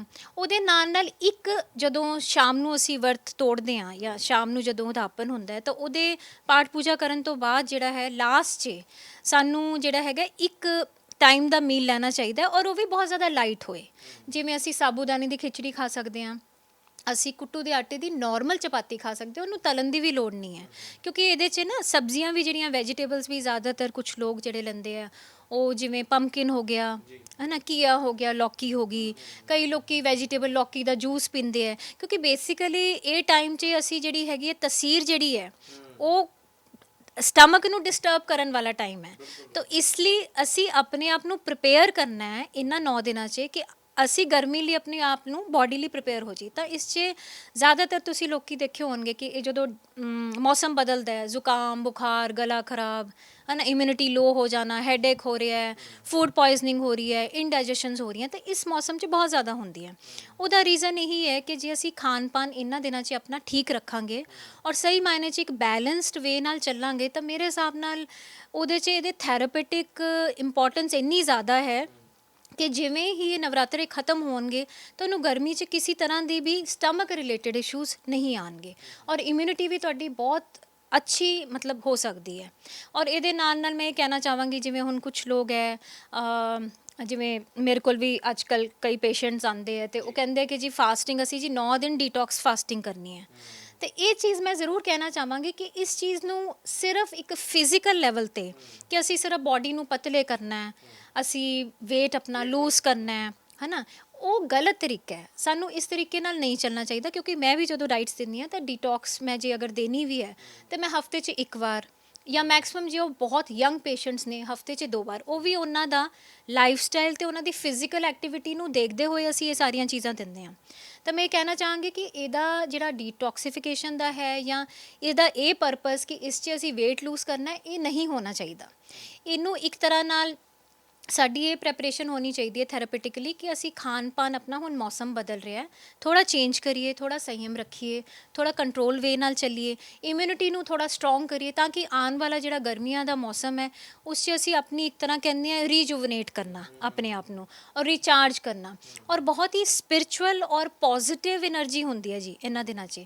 ਤਾਂ ਉਸ ਤਰ੍ਹਾਂ ਨਾਲ ਬੜਾ ਹੀ ਸਾਨੂੰ ਇਸ ਟਾਈਮ 'ਤੇ ਆਪਣੇ ਜਿਹੜੇ ਹੈਗੇ ਹੈ ਪੋਜ਼ੀਟਿਵ એનર્ਜੀ ਨੂੰ ਕੁਛ ਜਿਵੇਂ ਫਾਸਟਿੰਗ ਕਰੋ, ਥੋੜ੍ਹਾ ਜਿਹਾ ਸੋਸ਼ਲ ਕੱਟ ਆਫ ਰੱਖੋ, ਆਪਣਾ ਇਨਵਰਡ ਜਾਓ, ਥੋੜ੍ਹਾ ਪਾਠ ਕਰੋ, ਥੋੜ੍ਹਾ ਰਿਲੈਕਸ ਕਰੋ, ਥੋੜ੍ਹਾ ਮੈਡੀਟੇਟ ਕਰੋ। ਸੋ ਫਿਜ਼ੀਕਲ ਲੈਵਲ ਦੇ ਨਾਲ ਨਾਲ ਇਸ ਲੈਵਲ 'ਤੇ ਮੈਂਟਲ ਅਤੇ ਥੈਰਾਪਿਟਿਕ ਲੈਵਲ 'ਤੇ ਵੀ ਅਸੀਂ ਇਹਦੀ ਬਹੁਤ ਜ਼ਿਆਦਾ ਇਹਦੀ ਇੰਪੋਰਟੈਂਸ ਹੈਗੀ ਹੈ। ਕਿਉਂਕਿ ਤੁਸੀਂ ਦੇਖੋ ਸਾਰਾ ਸਾਲ ਉਹੀ ਕੰਮ, ਉਹੀ ਸਾਰਾ ਕੁਝ ਚੱਲ ਰਿਹਾ ਹੈ ਔਰ ਅੱਜ ਕੱਲ੍ਹ ਦਾ ਜੋ ਲਾਈਫ ਸਟਾਈਲ ਹੈ ਉਹਦੇ 'ਚ ਬਹੁਤ ਭੱਜ ਨੱਠ ਹੈ, ਤੁਹਾਨੂੰ ਪਤਾ ਹੀ ਹੈ। ਅਤੇ ਜੇ ਥੋੜ੍ਹਾ ਜਿਹਾ ਆਪਾਂ ਬ੍ਰੇਕ ਕਰਨ ਦੀ ਕੋਸ਼ਿਸ਼ ਕਰਾਂਗੇ ਤਾਂ ਅਸੀਂ ਇੱਕ ਰੂਟੀਨ ਨੂੰ, ਵੈਸੇ ਤੁਸੀਂ ਦੇਖੋ ਅਸੀਂ ਥੋੜ੍ਹਾ ਜਿਹਾ 2-3 ਦਿਨ ਲਈ ਆਪਣਾ ਕੋਈ ਬ੍ਰੇਕ ਕਰਦੇ ਹਾਂ ਰੂਟੀਨ ਜਾਂ ਡੀਟੌਕਸ ਕਰਦੇ ਹਾਂ ਜਾਂ ਕੁਝ ਵੀ ਕਰਦੇ ਹਾਂ, ਅਸੀਂ ਬਹੁਤ ਅੱਛਾ ਮਹਿਸੂਸ ਕਰਦੇ ਹਾਂ। तो इसी तरह से मेरा कहने का यही मतलब है, मेरा यही मैसेज है कि इस चीज़ ਨੂੰ इस टाइम ਤੇ ਅਸੀਂ ਥੈਰਾਪਿਟਿਕਲੀ ਯੂਜ਼ ਕਰੀਏ। ਮੈਂਟਲ ਇੰਬੈਲੈਂਸ ਹੈ, ਕੋਈ ਮੈਂਟਲ ਐਨਜ਼ਾਈਟੀਜ਼ ਹੈ, ਤਾਂ ਉਹਦੇ ਲਈ ਵੀ ਜਿਹੜੀਆਂ ਡਾਈਟਸ ਹੈ ਬਹੁਤ ਹੀ ਜਿਹੜਾ ਅਸੀਂ ਨੋਰਮਲੀ ਸਾਤਵਿਕ ਫੂਡ ਜਿਹੜਾ ਅਸੀਂ ਨੋਰਮਲੀ ਕਹਿੰਦੇ ਹਾਂ ਤਾਂ ਲਾਈਟ ਫੂਡ ਬੇਸਿਕਲੀ ਜੇ ਇੰਗਲਿਸ਼ 'ਚ ਕਹੀਏ ਆਪਾਂ, ਅਤੇ ਉਹ ਲੈਣ ਨਾਲ ਬੇਸਿਕਲੀ ਥੋੜ੍ਹਾ ਰੈਸਟ ਵਧਾਇਆ ਜਾਏ, ਥੋੜ੍ਹੀ ਰਿਲੈਕਸ ਕੀਤਾ ਜਾਏ ਮਾਈਂਡ ਨੂੰ, ਉਹਦੇ ਨਾਲ ਵੀ ਬਹੁਤ ਜ਼ਿਆਦਾ ਐਡਵਾਂਟੇਜ ਹੁੰਦਾ ਹੈ ਕਿਉਂਕਿ ਵੈਸੇ ਹੀ ਵਾਤਾਵਰਨ ਹੀ ਇਸ ਟਾਈਮ 'ਤੇ ਬਹੁਤ ਪੋਜ਼ੀਟਿਵ ਹੁੰਦਾ ਹੈ। ਸੋ ਮੈਮ ਜਿਵੇਂ ਤੁਸੀਂ ਦੱਸਿਆ ਵੀ ਇਹ ਐਡਵਾਂਟੇਜ ਉਲਟਾ ਲੈਣਾ ਚਾਹੀਦਾ ਹੈ। ਅਤੇ ਸੈਕਿੰਡਲੀ ਜਿਵੇਂ ਕਈ ਲੋਕ ਜਿਹੜੇ ਇਹ ਸੋਚਦੇ ਨੇ ਕਿ ਡੀਟੌਕਸ ਕਰ ਲਈਏ, 9 ਦਿਨ ਮਿਲੇ, 9 ਦਿਨ ਡੀਟੌਕਸ ਵੱਲ ਜਾਈਏ, ਉਹ ਵੀ ਤੁਸੀਂ ਦੱਸਿਆ ਗਲਤ ਹੈ। ਅਤੇ ਮਤਲਬ ਬੈਲੈਂਸ ਰੱਖਣਾ ਹੈ, ਕਈ ਫੂਡ ਗਰਮ ਵੀ ਹੁੰਦੇ ਆ, ਡੀਹਾਈਡਰੇਸ਼ਨ ਦੇ ਵੀ ਚਾਂਸਿਸ ਹੁੰਦੇ ਇਹਨਾਂ ਦਿਨਾਂ 'ਚ, ਉਹਨੂੰ ਪ੍ਰੀਵੈਂਟ ਵੀ ਕਰਨਾ। ਤਾਂ ਕੁਛ ਕੁ ਕੋਂਬੀਨੇਸ਼ਨਲ ਜਿਹੜੀਆਂ ਡਾਈਟਸ ਹੋਣਗੀਆਂ ਉਹ ਵੀ ਤੁਸੀਂ ਦੱਸ ਦਿਓ ਵੀ ਜਿਵੇਂ ਕੋਈ ਜੂਸ ਦੇ ਨਾਲ ਕਿਹਦਾ ਸਪੈਸੀਫਿਕਲੀ ਇਹ ਅਤੇ ਇਹ ਚੀਜ਼ ਖਾ ਸਕਦੇ ਆ, ਮਤਲਬ ਉਹ ਟਾਈਮ ਦੇ ਹਿਸਾਬ ਨਾਲ ਉਹ ਵੀ ਕੋਈ ਸੁਜੈਸਟ ਕਰ ਦਿਓ। ਹਾਂਜੀ ਹਾਂਜੀ, ਮੈਂ ਕੰਬੀਨੇਸ਼ਨ ਜੀ ਦੇਖੋ ਇਸ ਤਰ੍ਹਾਂ ਹੈ, ਬੇਸਿਕਲੀ ਅਸੀਂ ਕਹਿੰਦੇ ਕਿ ਜਿਵੇਂ ਕੁੱਟੂ ਦਾ ਆਟਾ ਹੈ, ਹੁਣ ਲੋਕੀ ਕੀ ਕਰਦੇ ਕਿ ਉਹ ਹਫਤੇ ਦੇ ਹਫਤੇ ਕੁੱਟੂ ਦਾ ਆਟਾ ਜਾਂ ਸਿੰਗਾੜੇ ਦਾ ਆਟਾ, ਠੀਕ ਹੈ, ਜਾਂ ਰਾਜਗਿਰੀ, ਇਹ ਸਾਰੇ ਗਰਮ ਹੁੰਦੇ ਆ, ਤਾਂ ਇਹਨੂੰ ਬੈਲੈਂਸ ਕਰਨ ਲਈ 1 ਤੋਂ 2 ਦਿਨ ਕੁੱਟੂ ਦਾ ਆਟਾ ਯੂਜ਼ ਕੀਤਾ ਜਾਏ ਉਸ ਤੋਂ ਬਾਅਦ ਸਾਬੂਦਾਨੇ ਦੀ ਖਿਚੜੀ ਖਾਈ ਜੇ, ਜਿਹੜੀ ਬਹੁਤ ਹੀ ਲਾਈਟ ਹੁੰਦੀ ਹੈ। ਸੀਵਨ ਖਾਇਆ ਜਾ ਸਕਦਾ ਹੈ, ਉਹ ਵੀ ਇੱਕ ਤਰ੍ਹਾਂ ਦੀਆਂ ਸਾਬੂਦਾਨੇ ਵਾਂਗੂ ਹੀ ਹੁੰਦੀ ਹੈ। ਇਹਦੇ ਵਰਤ ਦੇ ਅੱਡ ਚਾਵਲ ਹੁੰਦੇ ਆ ਜੀ। ਅਤੇ ਉਹਦੇ ਨਾਲ ਨਾਲ ਬੋਡੀ ਨੂੰ ਡੀਹਾਈਡਰੇਟ ਬਿਲਕੁਲ ਨਹੀਂ ਹੋਣ ਦੇਣਾ। ਉਹਦੇ 'ਚ ਘੱਟੋ ਘੱਟ ਸਾਨੂੰ ਚਾਹੀਦਾ ਹੈ ਕਿ ਜੀ ਤੁਸੀਂ 2 ਤੋਂ 3 ਲੀਟਰ ਪਾਣੀ, ਕਿਉਂਕਿ ਜਦੋਂ ਗਰਮ ਚੀਜ਼ਾਂ ਜ਼ਿਆਦਾ ਕੰਜ਼ਿਊਮ ਹੁੰਦੀਆਂ, ਡਰਾਈ ਫਰੂਟਸ ਜ਼ਿਆਦਾ ਕੰਜ਼ਿਊਮ ਹੁੰਦਾ ਹੈ, ਅਤੇ ਅਸੀਂ ਬੇਸਿਕਲੀ ਪਾਣੀ ਨਹੀਂ ਪੀ ਰਹੇ, ਉਹ ਕਿਤੇ ਨਾ ਕਿਤੇ ਐਸਿਡਿਟੀ ਕ੍ਰੀਏਟ ਕਰੇਗਾ, ਜਿਹੜਾ ਅਗੇਨ ਇੰਬੈਲੈਂਸ ਹੋ ਰਿਹਾ ਹੈ ਇੰਡਾਈਜੈਸ਼ਨ। ਅਤੇ ਇੱਕ ਤਰ੍ਹਾਂ ਤਾਂ ਅਸੀਂ ਮੌਸਮ ਵਾਸਤੇ ਇੰਡਾਈਜੈਸ਼ਨ ਨੂੰ ਠੀਕ ਕਰਨ ਲਈ ਫਾਸਟਿੰਗ ਰੱਖਣੀ ਹੈ। ਦੂਸਰੇ ਪਾਸੇ ਅਸੀਂ ਇਹ ਸਾਰੀਆਂ ਚੀਜ਼ਾਂ ਖਾਣ ਨਾਲ ਇੰਡਾਈਜੈਸ਼ਨ ਨੂੰ ਇਨਕਰੀਜ਼ ਕ੍ਰੀਏਟ ਕਰਾਂਗੇ। ਤਾਂ ਮੈਂ ਇਹ ਚਾਹੁੰਦੀ ਹਾਂ ਕਿ ਬੈਲੈਂਸ ਰੱਖਣ ਲਈ ਗਰਮ ਚੀਜ਼ਾਂ ਦੇ ਨਾਲ ਨਾਲ ਲੱਸੀ ਹੋ ਗਈ, ਕੋਕੋਨਟ ਵਾਟਰ ਹੋ ਗਿਆ, ਫਰੈਸ਼ ਫਰੂਟਸ ਹੋ ਗਏ, ਬਾਕੀ ਸਬਜ਼ੀਆਂ ਵੀ ਜਿਹੜੀਆਂ, ਪਨੀਰ ਵੀ ਬਹੁਤ ਜ਼ਿਆਦਾ ਨਹੀਂ ਖਾਣਾ ਚਾਹੀਦਾ, ਆਲੂ ਵੀ ਬਹੁਤ ਜ਼ਿਆਦਾ ਨਹੀਂ ਖਾਣੇ ਚਾਹੀਦੇ, ਠੀਕ ਹੈ। ਤਾਂ ਉਹ ਹੈ ਕਿ ਥੋੜ੍ਹਾ ਉਹ ਸਾਰੀਆਂ ਔਰ ਡਰਾਈ ਫਰੂਟ ਵੀ ਇੱਕ ਲਿਮਿਟ ਤੱਕ ਹੀ। ਤਾਂ ਉਹਦਾ ਮੇਨ ਪਰਪਸ ਇਹ ਹੈ ਕਿ ਤੁਸੀਂ ਬੇਸਿਕਲੀ ਇਸ ਤਰ੍ਹਾਂ ਕੀਤਾ ਜਾਏ ਕਿ 2 ਟਾਈਮ ਲਾਈਟ ਖਾਓ। ਜਿਵੇਂ ਮੈਂ ਤੁਹਾਨੂੰ ਦੱਸਿਆ ਕਿ ਇਮਿਊਨਿਟੀ ਵਾਸਤੇ ਆਪਾਂ ਲੈ ਸਕਦੇ ਹਾਂ ਜੀ, ਹਲਦੀ ਦਾ ਦੁੱਧ ਲੈ ਸਕਦੇ ਹਾਂ, ਨਾਲ ਫਰੂਟਸ ਖਾ ਸਕਦੇ ਹਾਂ, ਰੋਸਟਡ ਮਖਾਣੇ ਹੈ, ਡਰਾਈ ਫਰੂਟਸ ਹੈ। ਫਿਰ ਦਿਨ ਵੇਲੇ ਅਸੀਂ ਲਿਕੁਇਡ ਵੈਜੀਟੇਬਲ ਜੂਸਿਸ ਲੈ ਸਕਦੇ ਹਾਂ, ਠੀਕ ਹੈ ਜੀ। ਉਹਦੇ ਨਾਲ ਨਾਲ ਅਸੀਂ ਕੋਕੋਨਟ ਵਾਟਰ ਲੈ ਸਕਦੇ ਹਾਂ। ਅਤੇ ਖਾਣਾ ਜਿਹੜਾ ਉਹ ਇੱਕ ਟਾਈਮ 'ਤੇ ਖਾਣਾ ਚਾਹੀਦਾ, ਜਿਹੜੀ ਐਕਚੁਅਲ ਫਾਸਟਿੰਗ ਅਸੀਂ ਮੰਨਦੇ ਹਾਂ, ਜਿਹੜੇ ਲੋਕ ਸਹੀ ਮਾਇਨੇ 'ਚ ਰੱਖਦੇ ਆ, ਉਹ ਇਸੀ ਤਰ੍ਹਾਂ ਰੱਖਦੇ ਆ। ਅਤੇ ਬਾਕੀ ਠੀਕ ਹੈ, ਰਾਮਨੌਮੀ 'ਤੇ ਜਾਂ ਜਿਹੜਾ ਲਾਸਟ ਡੇ ਹੈ, ਉਦੋਂ ਜਦੋਂ ਕੰਜਕਾਂ ਹੁੰਦੀਆਂ ਤਾਂ ਉਦੋਂ ਉਹ ਸਪੈਸ਼ਲ ਇੱਕ ਲਾਸਟ ਡੇ 'ਤੇ ਹੁੰਦਾ, ਉਹਦੇ 'ਚ ਚਨੇ ਹੁੰਦੇ ਹੈ ਔਰ ਹਲਵਾ ਬਣਦਾ, ਪੂਰੀ ਬਣਦੀ ਹੈ। ਤਾਂ ਉਹ ਠੀਕ ਹੈ, ਇੱਕ ਦਿਨ ਵਾਸਤੇ ਠੀਕ ਹੈ, ਪਰ ਬਾਕੀ ਦੇ ਬਾਕੀ ਦਿਨ ਥੋੜ੍ਹਾ ਜਿਹਾ ਬੈਲੈਂਸ ਵੇ ਨਾਲ ਚੱਲਣਗੇ ਤਾਂ ਉਹਦੇ ਨਾਲ ਇਹ ਹੈ ਕਿ ਇਹਨਾਂ ਦੀ ਹੈਲਥ ਜਿਹੜੀ ਹੈ ਉਹ ਫਿਜ਼ੀਕਲ ਲੈਵਲ 'ਤੇ, ਮੈਂਟਲ ਲੈਵਲ 'ਤੇ ਅਤੇ ਥੈਰੇਪੇਟਿਕ ਲੈਵਲ 'ਤੇ, ਤਿੰਨੋਂ ਲੈਵਲ 'ਤੇ ਠੀਕ ਰਹੇਗੀ। ਉਹ ਵੀ ਦੱਸ ਦਿਓ ਵੀ ਕਿਹੜੇ ਲੋਕ ਨੇ ਜਿਨ੍ਹਾਂ ਨੂੰ ਅਵੋਇਡ ਕਰਨਾ ਚਾਹੀਦਾ, ਮਤਲਬ ਨਹੀਂ ਰੱਖਣੇ ਚਾਹੀਦੇ ਵਰਤ ਹੈ, ਚਾਹੇ ਮੇਰੇ ਕੋਲ ਪ੍ਰੈਗਨੈਂਟ ਲੇਡੀਜ਼ ਨੂੰ ਬੜਾ ਡਾਊਟ ਹੁੰਦਾ, ਜਾਂ ਹੋਰ ਕਿਹਨਾਂ ਨੂੰ ਨਹੀਂ ਕਰਨੀ ਚਾਹੀਦੀ ਫਾਸਟਿੰਗ, ਜਿਹਦਾ ਕਰਕੇ ਨੁਕਸਾਨ ਵੀ ਹੋ ਸਕਦਾ। ਹਾਂਜੀ, ਇਹ ਮੈਂ ਜ਼ਰੂਰ ਦੱਸਣਾ ਚਾਹਾਂਗੀ ਜੀ। ਹੁੰਦਾ ਕੀ ਹੈ ਜੀ, ਦੇਖਿਓ ਕੁਛ ਫੈਮਿਲੀ ਸਾਡੀਆਂ ਐਸੀਆਂ ਕਿ ਘਰਾਂ 'ਚ, ਜਿਵੇਂ ਤੁਸੀਂ ਦੇਖਿਆ ਹੋਏਗਾ ਕਿ ਪੁਰਾਣੇ ਜਿਹੜੇ ਬਜ਼ੁਰਗ ਨੇ, ਜਿਵੇਂ ਟਰਡੀਸ਼ਨ ਫੈਮਿਲੀ 'ਚ ਚੱਲਦਾ ਆ ਰਿਹਾ, ਉਹ ਉਸ ਤਰ੍ਹਾਂ ਹੀ ਅੱਗੇ ਨੈਕਸਟ ਤੋਂ ਨੈਕਸਟ ਪੀੜ੍ਹੀ 'ਚ ਉਸ ਤਰ੍ਹਾਂ ਹੀ ਚੱਲਦਾ ਰਹੇਗਾ। ਅਤੇ ਕੁਛ ਲੋਕਾਂ ਦੀ ਦੇਖੋ ਹੈਲਥ ਅਲਾਓ ਵੀ ਨਹੀਂ ਕਰਦੀ। ਜਿਵੇਂ ਸਭ ਤੋਂ ਪਹਿਲਾਂ ਅਸੀਂ ਕਹਿੰਦੇ ਹਾਂ ਜ਼ਿਆਦਾ ਏਜਡ ਪੇਸ਼ੈਂਟਸ ਨੇ, ਜਿਨ੍ਹਾਂ ਦੀਆਂ ਮਲਟੀਪਲ ਬਹੁਤ ਤਰ੍ਹਾਂ ਦੀਆਂ ਦਵਾਈਆਂ ਚੱਲ ਰਹੀਆਂ, ਤਾਂ ਇਹ ਕਿ ਜਦੋਂ ਉਹਨਾਂ ਨੇ, ਅਸੀਂ ਕੁਛ ਮੈਡੀਸਨਸ ਐਸੀਆਂ ਜਿਹੜੀਆਂ ਅਸੀਂ ਅਵੋਇਡ ਨਹੀਂ ਕਰ ਸਕਦੇ, ਠੀਕ ਹੈ। ਉਹਨਾਂ ਨੂੰ ਮੈਂ ਜ਼ਰੂਰ ਕਹਾਂਗੀ ਕਿ ਉਹਨਾਂ ਨੂੰ ਜਿਨ੍ਹਾਂ ਦਾ ਐਨਰਜੀ ਲੋ ਹੈ, ਜਿਵੇਂ 60+, 65+ ਏਜ ਗਰੁੱਪ ਹੈ, ਐਨਰਜੀ ਪਹਿਲਾਂ ਹੀ ਲੋ ਹੈ, ਉਸ ਤੋਂ ਬਾਅਦ ਉਹਨਾਂ ਨੂੰ ਫਾਸਟਿੰਗ ਨਹੀਂ ਰੱਖਣੀ ਚਾਹੀਦੀ। ਫਿਰ ਡਾਇਬੀਟਿਕ ਪੇਸ਼ੈਂਟਸ ਨੇ, ਡਾਇਬੀਟਿਕ ਪੇਸ਼ੈਂਟ 'ਚ ਬਹੁਤ ਜ਼ਿਆਦਾ ਰਿਸਕ ਹੁੰਦਾ ਹੈ ਕਿਤੇ ਸ਼ੂਗਰ ਲੈਵਲ ਜ਼ਿਆਦਾ ਡਾਊਨ ਹੋ ਜੇ, ਜਾਂ ਕਿਤੇ ਜ਼ਿਆਦਾ ਕੁਛ ਇਸ ਤਰ੍ਹਾਂ ਦਾ ਖਾਣ ਨਾਲ ਉਹਨਾਂ ਦੀ ਸ਼ੂਗਰ ਵੱਧ ਜੇ, ਹੈ ਨਾ। ਅਤੇ ਉਸ ਤੋਂ ਨਾਲ ਨਾਲ ਜਿਹੜੇ ਕਿਡਨੀ ਪੇਸ਼ੈਂਟਸ ਨੇ, ਡਾਇਬੀਟਿਕ ਪੇਸ਼ੈਂਟਸ ਨੇ, ਪ੍ਰੈਗਨੈਂਟ ਵੂਮਨ ਲਈ ਤਾਂ ਬਿਲਕੁਲ ਹੀ ਉਹਨਾਂ ਨੂੰ ਸੋਚਣਾ ਹੀ ਨਹੀਂ ਚਾਹੀਦਾ ਇਹ ਫਾਸਟ ਬਾਰੇ, ਕਿਉਂਕਿ ਉਹ ਫਿਰ ਅਲਟੀਮੇਟਲੀ ਉਹਦੇ ਜਿਹੜੀ ਬੇਸਿਕ ਜੇ ਨਿਊਟ੍ਰੀਸ਼ਨ ਹੀ ਨਹੀਂ ਜਾਏਗਾ ਤਾਂ ਹੈਲਥ ਕਾਫੀ ਡਿਸਟਰਬ ਹੋ ਸਕਦੀ ਹੈ। ਅਤੇ ਉਹਦੇ ਨਾਲ ਨਾਲ ਮੈਂ ਇਹੀ ਕਹਿਣਾ ਚਾਹਾਂਗੀ ਕਿ ਉਸ ਤੋਂ ਇਲਾਵਾ ਵੀ ਜੇ ਕੋਈ ਹੈਲਥ ਇਸ਼ੂਜ਼ ਹੈ ਜਿਨ੍ਹਾਂ ਨੂੰ, ਉਹ ਜੇ ਰੱਖਣਾ ਵੀ ਚਾਹੁੰਦੇ ਤਾਂ ਉਸ ਸੈਂਸ ਨਾਲ ਰੱਖਣ, ਵੀ 2 ਜਾਂ 3 ਮੀਲ ਜ਼ਰੂਰ ਲੈਣ। ਜੇ ਤੁਹਾਨੂੰ ਬਹੁਤ ਹੀ ਇੱਕ ਸਪਿਰਿਚੁਅਲ ਲੈਵਲ 'ਤੇ ਤੁਸੀਂ ਮਹਿਸੂਸ ਕਰਦੇ ਹੋ ਕਿ ਨਹੀਂ, ਮੇਰੀ ਇੱਕ ਡਿਵੋਸ਼ਨ ਹੈ ਔਰ ਮੈਂ ਰੱਖਣਾ ਹੀ ਚਾਹੁੰਦੀ ਹਾਂ ਜਾਂ ਰੱਖਣਾ ਹੀ ਚਾਹੁੰਦਾ, ਤਾਂ ਉਸ 'ਚ ਇਹ ਫਿਰ ਤੁਸੀਂ 2 ਤੋਂ 3 ਟਾਈਮ ਮੀਲ ਜ਼ਰੂਰ ਖਾਓ। ਔਰ ਵੈਸੇ ਵੀ ਨੋਰਮਲੀ ਕੀ ਹੁੰਦਾ ਜੀ, ਲੋਕਾਂ 'ਚ ਮੈਂ ਦੇਖਿਆ ਹੈ, ਬੜਾ ਕਾਮਨ ਹੈ ਕਿ ਅੱਜ ਦਾ ਜੋ ਟਾਈਮ ਹੈ, ਸਵੇਰ ਤੋਂ ਲੈ ਕੇ ਸ਼ਾਮ ਤੱਕ ਹਰ ਕੋਈ ਆਪਣੇ ਬੱਚੇ ਆਪਣੀ ਲਾਈਫ 'ਚ ਬਿਜ਼ੀ ਨੇ, ਠੀਕ ਹੈ, ਹਸਬੈਂਡ ਵਾਈਫ ਆਪਣੇ ਕੰਮ ਕਾਰਾਂ 'ਚ ਬਿਜ਼ੀ ਹੈ, ਅਤੇ ਫੈਮਿਲੀ ਜਦੋਂ ਇਕੱਠੀ ਹੁੰਦੀ ਹੈ, ਹਰ ਫੈਮਿਲੀ 'ਚ ਜਿਹੜਾ ਰਾਤ ਦਾ ਮੀਲ ਹੈ ਉਹ ਸਭ ਤੋਂ ਹੈਵੀ ਹੈ, ਉਹ ਸਭ ਤੋਂ ਗਲਤ ਸਿਸਟਮ ਹੈ। ਤਾਂ ਮੈਂ ਇਹ ਕਹਿਣਾ ਚਾਹਾਂਗੀ ਕਿ ਫਾਸਟ ਚਾਹੇ ਕੋਈ ਵੀ ਰੱਖੇ, ਪਰ ਉਹਨਾਂ ਦਾ ਇੱਕ ਤਾਂ ਹਰ 2-2 ਘੰਟੇ ਬਾਅਦ ਕੁਛ ਨਾ ਕੁਛ ਖਾਣਾ, ਚਾਹੇ ਤੁਸੀਂ ਖਾ ਨਹੀਂ ਸਕਦੇ, ਲਿਕੁਇਡ ਤਾਂ ਲੈ ਸਕਦੇ ਹੋ, ਪਾਣੀ ਦਾ ਇਨਟੇਕ ਜਾਂ ਕੁਛ ਵੀ, ਔਰ ਲਾਈਟ ਜਿਹੜਾ ਰਾਤ ਦਾ ਮੀਲ ਹੈ ਉਹ ਲਾਈਟ ਹੋਣਾ ਚਾਹੀਦਾ। ਤਾਂ ਇਹ ਬਹੁਤ ਜ਼ਿਆਦਾ ਜ਼ਰੂਰੀ ਹੈ ਜੀ ਮੈਮ, ਬਹੁਤ ਸਾਰੇ ਲੋਕ ਜਦੋਂ ਨਵਰਾਤਰੇ ਦਾ ਟਾਈਮ ਹੁੰਦਾ ਤਾਂ ਉਦੋਂ ਮੰਨਦੇ ਆ ਵੀ ਇਹ ਐਕਚੁਅਲ ਟਾਈਮ ਹੈ ਵੇਟ ਲਾਸ ਕਰਨ ਦਾ, ਅਤੇ ਉਹ ਵੀ ਦੱਸੋ ਵੀ ਵਾਕਈ ਇਸ ਚੀਜ਼ ਨੂੰ ਉਹਦੇ ਨਾਲ ਜੋੜਿਆ ਜਾਣਾ ਚਾਹੀਦਾ ਹੈ, ਮਤਲਬ ਵੇਟ ਲਾਸ ਦੇ ਲੈ ਕੇ ਜਿਹੜੇ ਕਾਫੀ ਕੌਨਸ਼ੀਅਸ ਨੇ ਉਹਨਾਂ ਲੋਕਾਂ ਨੂੰ ਕਿਵੇਂ ਜਿਹੜਾ ਹੈਗਾ ਫੋਲੋ, ਕੀ ਚੀਜ਼ਾਂ ਕਰਨੀ ਚਾਹੀਦੀਆਂ। ਇਸ ਤਰ੍ਹਾਂ ਹੈ ਜੀ, ਜਿਹੜਾ ਕੰਸੈਪਟ ਹੈ ਵੇਟ ਲਾਸ ਦਾ, ਉਹਦਾ ਨਵਰਾਤਰਿਆਂ ਨਾਲ ਕੋਈ ਐਸ ਸੱਚ ਲਿੰਕ ਨਹੀਂ ਹੈ। ਜਿਵੇਂ ਮੈਂ ਤੁਹਾਨੂੰ ਦੱਸਿਆ ਕਿ ਤੁਹਾਨੂੰ ਪਤਾ ਹੋਵੇਗਾ ਜਿਹੜੇ ਲੋਕ ਮੈਡੀਟੇਸ਼ਨ ਕਰਦੇ ਆ, ਸਪਿਰਿਚੁਅਲੀ ਬੜੇ ਹਾਈ ਹੁੰਦੇ, ਉਹਨਾਂ ਦਾ ਵੈਸੇ ਹੀ ਜਿਹੜਾ ਡਾਈਟਰੀ ਇਨਟੇਕ ਹੈ ਬਹੁਤ ਘੱਟ ਹੁੰਦਾ ਹੈ। ਤਾਂ ਇਸ ਨੂੰ ਅਸੀਂ ਅਗਰ ਫਿਜ਼ੀਕਲ ਲੈਵਲ ਤੇ ਜਾਂ ਥੈਰੇਪੇਟਿਕ ਲੈਵਲ ਤੇ ਗੱਲ ਕਰੀਏ ਤਾਂ ਕੁਝ ਲੋਕ ਸੋਚਦੇ ਆ ਕਿ ਚਲੋ ਨਵਰਾਤਰਿਆਂ 'ਚ ਅਸੀਂ 9 ਦੇ 9 ਦਿਨ ਕੁਝ ਨਹੀਂ ਖਾਵਾਂਗੇ ਜਾਂ ਬਹੁਤ ਘੱਟ ਖਾਵਾਂਗੇ ਤਾਂ ਅਸੀਂ ਨਾ 5-6 kg 5-6 ਕਿਲੋ ਘਟਾ ਲਾਂਗੇ। ਤਾਂ ਮੈਂ ਇਹ ਕਹਿਣਾ ਚਾਹੁੰਦੀ ਹਾਂ ਕਿ ਇਸ ਟਾਈਮ ਨੂੰ ਸਾਡਾ ਪਹਿਲਾਂ ਹੀ ਡਾਈਜੈਸਟਿਵ ਸਿਸਟਮ ਵੀਕ ਹੁੰਦਾ ਹੈ, ਸਾਡੀ ਇਮਿਊਨਿਟੀ ਲੋ ਹੁੰਦੀ ਹੈ ਔਰ ਇਸ ਟਾਈਮ ਤੇ weight loss ਬਾਰੇ ਜ਼ਿਆਦਾ ਨਹੀਂ ਸੋਚਣਾ ਚਾਹੀਦਾ, ਰਾਦਰ ਇਸ ਚੀਜ਼ ਨੂੰ ਥੈਰੇਪੇਟਿਕ, ਕਿਉਂਕਿ weight loss ਇੱਕ ਅਲੱਗ ਚੀਜ਼ ਹੈ ਔਰ ਥੈਰੇਪੇਟਿਕ ਬੈਨੀਫਿਟਸ ਇੱਕ ਅਲੱਗ ਚੀਜ਼ ਹੈ। ਬਜਾਏ ਕਿ ਇਸ ਟਾਈਮ ਤੇ ਅਸੀਂ weight loss ਕਰੀਏ, ਹਾਂ ਜੇ ਕਿਸੇ ਦਾ ਨੈਚੁਰਲ ਵੇ ਨਾਲ ਕਿ ਕੋਈ ਜਿਹਦੀ ਹੈਲਦੀ ਬਾਡੀ ਹੈ ਔਰ ਯੰਗ ਏਜ ਹੈ ਔਰ ਕੋਈ ਹੈਲਥ ਇਸ਼ੂਜ਼ ਨਹੀਂ ਹੈ ਅਤੇ ਉਹ 4 ਤੋਂ 5 ਫਾਸਟ ਜੇ ਵਿੱਚ ਰੱਖਣਾ ਵੀ ਚਾਹੁੰਦੇ ਹੈ ਅਤੇ ਸਾਰਾ ਦਿਨ ਉਹ ਫਰੂਟਸ ਵਗੈਰਾ ਲੈ ਰਹੇ ਹੈ ਜਾਂ ਲਾਈਟ ਖਾ ਰਹੇ ਆ ਔਰ ਇੱਕ ਮੀਲ ਅਰਲੀ ਲੈ ਰਹੇ ਹੈ ਔਰ ਲਾਈਟ ਖਾਂਦੇ ਹੈ, ਜੇ ਨੈਚੁਰਲ ਵੇ ਨਾਲ ਉਹਨਾਂ ਦਾ 2-3 ਕਿਲੋ, ਵੈਸੇ ਤਾਂ ਇੱਕ ਹਫਤੇ 'ਚ ਜੀ ਅਸੀਂ 1 ਕਿਲੋ ਮੈਡੀਕਲੀ 1 kg ਇਨ 1 ਵੀਕ, ਇਸ ਤੋਂ ਜ਼ਿਆਦਾ ਅਸੀਂ ਨਹੀਂ ਘਟਵਾਉਂਦੇ। ਤਾਂ ਇਸ ਲਈ 1 ਤੋਂ 2 ਕਿਲੋ ਜਿਹਦਾ ਕਿਸੇ ਦਾ ਨੈਚੁਰਲ ਵੇ ਨਾਲ ਘਟ ਜਾਂਦਾ ਹੈ ਤਾਂ ਠੀਕ ਹੈ, ਅਦਰਵਾਈਜ਼ ਇਹਨੂੰ weight loss purpose ਲਈ ਨਹੀਂ ਯੂਜ਼ ਕਰਨਾ ਚਾਹੀਦਾ। ਹਾਂਜੀ ਮੈਮ, ਓਵਰਆਲ ਬੈਨੀਫਿਟਸ ਕੀ ਕੀ ਰਹਿੰਦੇ ਨੇ ਜੇ ਕੋਈ ਪ੍ਰੋਪਰਲੀ ਫੋਲੋ ਕਰੇ, ਜਿਵੇਂ ਤੁਸੀਂ ਟਿਪਸ ਦਿੱਤੀਆਂ ਨੇ? ਹਾਂਜੀ ਹਾਂਜੀ, ਦੇਖੋ ਜੀ ਓਵਰਆਲ ਬੈਨੀਫਿਟ ਜਿਵੇਂ ਮੈਂ ਪਹਿਲਾਂ ਵੀ ਦੱਸਿਆ ਕਿ ਇਹਦੇ 'ਚ ਬਹੁਤ ਹੀ ਹੈਲਦੀ ਫੂਡ ਜਿਹੜਾ ਅਸੀਂ ਯੂਟਿਲਾਈਜ਼ ਕਰ ਸਕਦੇ ਹਾਂ। ਨੰਬਰ 1 ਜਿਵੇਂ ਮੈਂ ਡਰਾਈ ਫਰੂਟਸ ਦੱਸੇ, ਡਰਾਈ ਫਰੂਟਸ 'ਚ ਅੰਜੀਰ 'ਚ ਜੀ ਆਇਰਨ ਬਹੁਤ ਜ਼ਿਆਦਾ ਹੁੰਦਾ ਹੈ, ਰੋਸਟਡ ਮਖਾਨੇ ਉਸ 'ਚ ਕੈਲਸ਼ੀਅਮ ਬਹੁਤ ਹੁੰਦਾ ਹੈ, ਬਦਾਮ ਹੁੰਦਾ ਹੈ। ਜਿਵੇਂ ਹੁਣ ਮੈਂ ਕਈ ਫੈਮਿਲੀ 'ਚ ਦੇਖਦੀ ਹਾਂ ਜੀ ਡਰਾਈ ਫਰੂਟ ਉਹ ਖਾਂਦੇ ਹੀ ਨਹੀਂ ਜਾਂ ਇੱਕ ਨੇਚਰ ਹੀ ਨਹੀਂ ਹੈ ਖਾਣ ਦੀ। ਤਾਂ ਕਈ ਵਾਰ ਇਹ ਹੈ ਕਿ ਕੁਛ ਤਿਉਹਾਰਾਂ 'ਤੇ ਅਸੀਂ ਕੋਈ ਚੀਜ਼ਾਂ ਜਿਹੜੀਆਂ ਖਾਣੀਆਂ ਸ਼ੁਰੂ ਕਰਦੇ ਹਾਂ, ਜਾਂ ਕਈ ਫੈਮਲੀਜ਼ 'ਚ ਫਰੂਟਸ ਘੱਟ ਖਾਂਦੇ ਹੈ, ਕਈਆਂ ਦਾ ਇਹ ਹੁੰਦਾ ਹੈ ਕਿ ਜਿਵੇਂ ਨੋਰਮਲ ਦਾਲ ਸਬਜ਼ੀ ਜਾਂ ਨੋਰਮਲ ਖਾਣਾ ਖਾਂਦੇ ਆ, ਫਰੂਟਸ ਦਾ ਇੰਨਾ ਜ਼ਿਆਦਾ ਇੰਪੋਰਟੈਂਸ ਨਹੀਂ ਹੈ। ਤਾਂ ਫਰੂਟਸ ਤਾਂ ਇਹ ਹੈ ਕਿ ਇਹਦੀ ਇੰਪੋਰਟੈਂਸ ਇਹ ਹੈ ਕਿ ਇਸ 'ਚ ਅਸੀਂ ਕੁਛ ਆਪਣੇ ਨਾ ਡਾਈਟਰੀ ਚੇਂਜਸ ਇਸ ਤਰ੍ਹਾਂ ਕਰ ਸਕਦੇ ਹਾਂ ਕਿ ਉਹ ਅਲਟੀਮੇਟਲੀ ਅਸੀਂ ਆਪਣੀ ਲਾਈਫ 'ਚ ਉਹਨੂੰ ਅਡੋਪਟ ਵੀ ਕਰ ਸਕਦੇ ਹਾਂ। ਤਾਂ ਟਿਪਸ ਇਹੀ ਹੈ ਜੀ, ਇੱਕ ਤਾਂ ਡਰਾਈ ਫਰੂਟਸ ਹੋ ਗਏ, ਉਹ ਬਹੁਤ ਬੈਨੀਫੀਸ਼ੀਅਲ ਨੇ। ਫਿਰ ਜਿਵੇਂ ਮੈਂ ਦੱਸਿਆ ਕਿ ਇਹ ਸਹੀ ਟਾਈਮ ਹੈ ਆਪਣੇ ਆਪ ਨੂੰ ਮੈਂਟਲੀ, ਫਿਜ਼ੀਕਲੀ ਅਤੇ ਥੈਰੇਪੇਟਿਕਲੀ ਠੀਕ ਕਰਨ ਦਾ, ਕਿਉਂਕਿ ਤੁਸੀਂ ਦੇਖੋ ਕਿ ਥੋੜ੍ਹਾ ਜਿਹਾ ਇਸ 'ਚ ਹਰ ਕੋਈ ਆਪਣੀ ਫੈਮਿਲੀ 'ਚ ਬਿਜ਼ੀ ਹੁੰਦਾ ਸਪਿਰਿਚੁਅਲੀ ਜਾਂ ਜਿਸ ਤਰ੍ਹਾਂ ਵੀ ਹੈ, ਔਰ ਆਪਾਂ ਸੋਸ਼ਲ ਕਨੈਕਟ ਹੋਣ ਦੇ ਨਾਲ ਸੋਸ਼ਲ ਡਿਸਕਨੈਕਟ ਵੀ ਹੋ ਸਕਦੇ ਹਾਂ ਕੁਛ ਟਾਈਮ ਲਈ।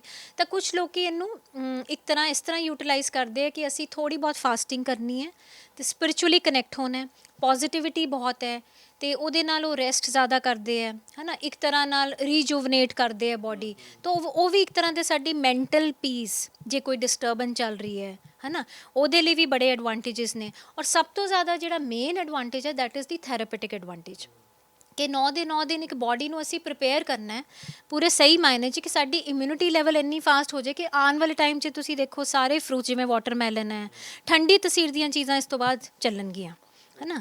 ਤਾਂ ਉਹ ਹੈ ਕਿ ਬੋਡੀ ਨੂੰ ਤੁਸੀਂ ਇੱਕ ਤਰ੍ਹਾਂ ਤਿਆਰ ਕਰੋਗੇ ਤਾਂ ਉਸ ਤੋਂ ਬਾਅਦ ਹੀ ਉਹ ਯੂਟੀਲਾਈਜ਼ ਕਰ ਸਕਦੇ ਆ ਨਾ। ਤਾਂ ਇਹ ਹੈ, ਅਤੇ ਇਹ ਬੇਸਿਕਲੀ ਪ੍ਰੈਪਰੇਸ਼ਨ ਹੁੰਦੀ ਹੈ। ਔਰ ਜਿਹੜੇ ਲੋਕ ਇਹਨੂੰ ਯੂਟੀਲਾਈਜ਼ ਕਰ ਲੈਂਦੇ ਹੈ ਤਾਂ ਮੈਂ ਦੇਖਿਆ ਕਿ ਉਹਨਾਂ ਦਾ ਜਿਹੜਾ ਹੈਗਾ ਹੈਲਥ ਵਾਈਜ਼ ਕਾਫੀ ਲੈਵਲ 'ਤੇ ਉਹ ਅੱਛਾ ਪਰਫੋਰਮ ਕਰਦੇ ਆ ਇਸ ਤੋਂ ਬਾਅਦ। ਹਾਂਜੀ, ਆਖਰੀ ਦੇ ਵਿੱਚ ਮੈਮ ਮੈਂ ਇਹ ਪੁੱਛਣਾ ਚਾਹੂੰਗਾ, ਜਿਵੇਂ ਤੁਸੀਂ ਕਾਫੀ ਹੈਲਥ ਪ੍ਰੋਗਰਾਮਸ ਦੇ ਵਿੱਚ ਪਾਰਟਿਸਿਪੇਟ ਕਰਦੇ ਰਹਿੰਦੇ ਹੋ, ਆਪਦੇ ਆਪ ਨੂੰ ਅਪਡੇਟ ਰੱਖਦੇ ਹੋ। ਪੈਂਡੈਮਿਕ ਦੇ ਦੌਰਾਨ ਦੇਖਿਆ ਗਿਆ ਸੀ, ਕਿਉਂਕਿ ਲਾਈਫ ਸਟਾਈਲ ਜਿਹੜਾ ਹੈਗਾ ਅਫੈਕਟਡ ਹੋਇਆ ਲੋਕਾਂ ਦਾ, ਓਬੇਸਿਟੀ ਜਿਹੜੀ ਹੈ ਉਹ ਕਾਫੀ ਵਧੀ, ਅਤੇ ਮਤਲਬ ਜੋ ਵੀ ਅਸਰ ਪਏ ਆ, ਇਫੈਕਟਸ ਜਿਹੜੇ ਪਏ ਨੇ, ਅਤੇ ਉਸ ਤੋਂ ਬਾਅਦ ਹੁਣ ਓਵਰਆਲ ਤੁਸੀਂ ਕੀ ਦੇਖਦੇ ਹੋ, ਕੀ ਚੇਂਜਸ ਆਏ ਨੇ ਅਤੇ ਹੁਣ ਲੋਕਾਂ ਨੂੰ ਕਿੰਨਾਂ ਚੀਜ਼ਾਂ ਵੱਲ ਧਿਆਨ ਦੇਣਾ ਚਾਹੀਦਾ?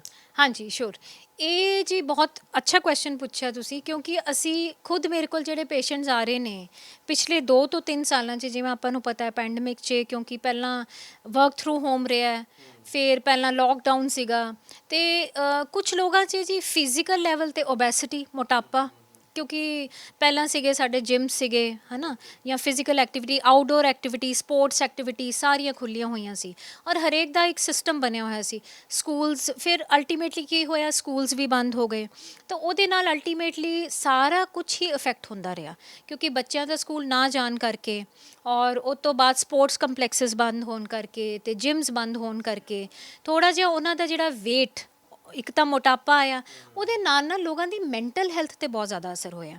ਤਾਂ ਅਸੀਂ ਇਹ ਦੇਖਦੇ ਹਾਂ ਜੀ, ਜਿਵੇਂ ਓਬੀਸ ਪੇਸ਼ੈਂਟ ਹੈ ਕੋਈ ਵੀ, ਤਾਂ ਉਹਨਾਂ 'ਚ ਡਿਪਰੈਸ਼ਨ ਦੇ ਜਿਹੜੇ ਚਾਂਸਿਸ ਹੁੰਦੇ ਉਹ ਸਭ ਤੋਂ ਜ਼ਿਆਦਾ ਹਾਈ ਹੁੰਦੇ ਹੈ। ਤੇ ਮੈਂ ਇਹੀ ਕਹਿਣਾ ਚਾਹਾਂਗੀ ਕਿ ਹੁਣ ਸਾਨੂੰ ਪਿਛਲਾ ਸਾਰਾ ਕੁਝ ਇਸ ਟਾਈਮ ਤੇ ਭੁੱਲ ਜਾਣਾ ਚਾਹੀਦਾ ਹੈ ਤੇ ਸਾਨੂੰ ਇਹ ਪੋਜ਼ਿਟਿਵ ਡੇਜ਼ 'ਚ ਆਪਣੇ ਮਾਈਂਡ ਨੂੰ ਇੱਕ ਪੋਜ਼ਿਟਿਵਿਟੀ ਵੱਲ ਕਰਦੇ ਹੋਏ ਚੇਂਜਸ ਲਿਆਉਣੇ ਚਾਹੀਦੇ ਆ। ਮੈਂ ਤਾਂ ਇਹ ਕਹਿਣਾ ਚਾਹਾਂਗੀ ਜਿਹੜੇ ਲੋਕ ਹੁਣ ਤੱਕ ਐਫਰਟਸ ਕਰਦੇ ਸੀ ਪਰ ਨਹੀਂ ਕਰ ਪਾਏ ਡਿਊ ਟੂ ਬੈਡ ਹੈਲਥ, ਉਹਨਾਂ ਨੂੰ ਇਸ ਲੈਵਲ 'ਤੇ ਬਹੁਤ ਜ਼ਿਆਦਾ ਕੋਸ਼ਿਸ਼ ਕਰਨੀ ਚਾਹੀਦੀ ਹੈ ਕਿ ਜਿਹੜੀਆਂ ਵੀ ਉਹਨਾਂ ਦੀਆਂ ਐਡਿਕਸ਼ਨਸ ਨੇ, ਜਿਵੇਂ ਨੌਨ ਵੈਜ ਜ਼ਿਆਦਾ ਖਾਂਦੇ ਹੈ, ਕੋਈ ਐਲਕੋਹਲ ਵਗੈਰਾ ਜ਼ਿਆਦਾ ਲੈਂਦੇ ਹੈ, ਸੋ ਠੀਕ ਹੈ ਉਹ ਸਿਹਤ ਲਈ ਬਹੁਤ ਗਲਤ ਨਹੀਂ ਹੈ ਪਰ ਉਹਨੂੰ ਮੋਡਰੇਸ਼ਨ 'ਚ ਲੈਣ।